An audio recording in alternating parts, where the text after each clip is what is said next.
Hello everybody. Finally a stage big enough for my ego. Great to be here. Came in from Stockholm, Sweden, a bit jet lagged, but when I meet you I get energized. So fantastic. Thank you everyone for listening and being here. So if you don't know what EnginZyme is, as you heard in the beginning, we are transforming the chemical industry towards sustainable production by using enzymes. So I'm going to tell a bit about how we are doing that. Here's a figure that you heard yesterday from this stage. 60% is the amount of bio-based inputs that the chemical industry could have.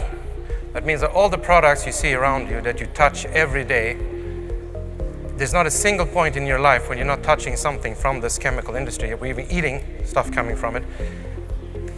But we are very far from that figure. So why are we so far away from that very figure? Despite the fact that we know that enzymes can do fantastic chemistry, they do all the products we need to uphold life in our living cells. The reason is cost. The reason that we are not achieving this transition today is cost. When we try to do things with biology, we do fantastic technology, but we're not reaching cost of production. That's the problem that we need to solve today. So how does the chemical industry then achieve these low costs? How can they produce these enormously cheap products at massive scale? Chemical industry uses largely metal catalysts. Metal catalysts, they're precious metals, rare earth metals, very expensive compounds.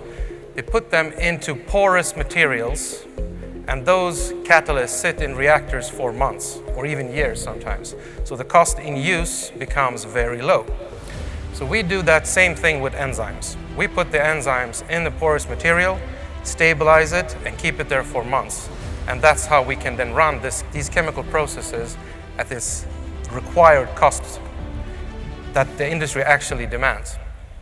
And that material can sit in existing infrastructure. We can use the very same equipment types that the industry is used to using.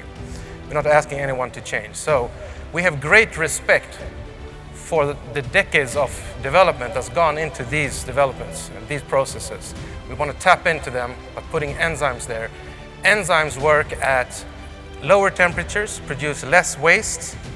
They can use bio-based feedstocks more efficiently, so that solves the key problem. The key problem is to use enzymes instead of metal catalysts, thereby getting a sustainable chemical production. And this transition has already begun. We began in food. So first product I'm showing here as an example is Koji Bios. It's a rare sugar. It's around 4% in honey.